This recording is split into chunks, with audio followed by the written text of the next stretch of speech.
Colosseum, Rome, Italy. We're going to travel back in time and explore one of the most iconic landmarks in the world, the Colosseum in Rome, Italy. Standing in the heart of the city for nearly 2,000 years, the Colosseum is a marvel of ancient Roman engineering and architecture. Built between 70 and 80 AD during the reigns of Emperors Vespasian and Titus, it was originally known as the Flavian Amphitheater. So, why was it called the Colosseum? Believe it or not, the name comes from a colossal statue of Emperor Nero that once stood nearby. Although the statue is long gone, the Colosseum has kept its name and has become a symbol of Rome itself. Now, let's talk about its size. The Colosseum could hold an estimated 50,000 to 80,000 spectators, about the same capacity as some of today's modern football stadiums.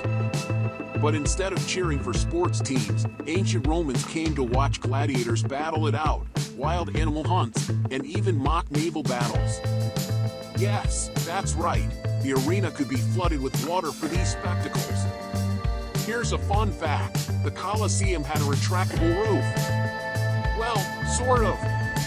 It had a system of canvas awnings called the velarium that could be extended over the seating area to provide shade from the hot Roman sun.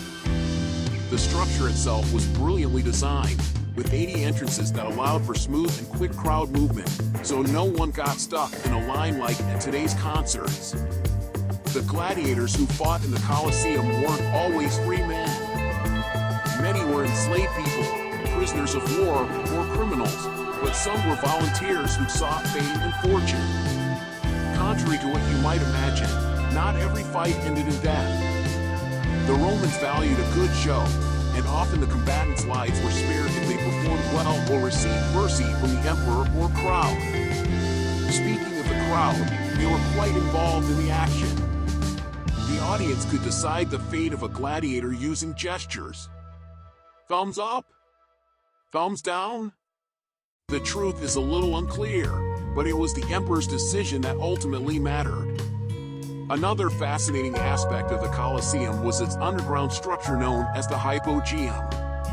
Beneath the arena floor was an intricate system of tunnels and cages where animals and fighters were kept before being hoisted onto the stage. Imagine lions, tigers, and even elephants being raised up through trapdoors. By the medieval period, the Colosseum had ceased to be used for public events and had become a source of building materials for other projects in Rome. Earthquakes also caused significant damage, yet it still stands today, partly because, in the 18th century, the Catholic Church declared it a sacred site, associating it with early Christian martyrs. Today, the Colosseum remains one of the most visited attractions in the world, drawing millions of people every year. It's not just a monument, it's a living reminder of the grandeur, brutality, and ingenuity of ancient Rome.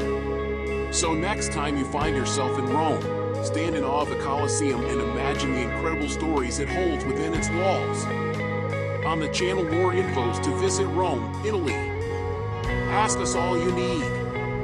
See you in Rome, people.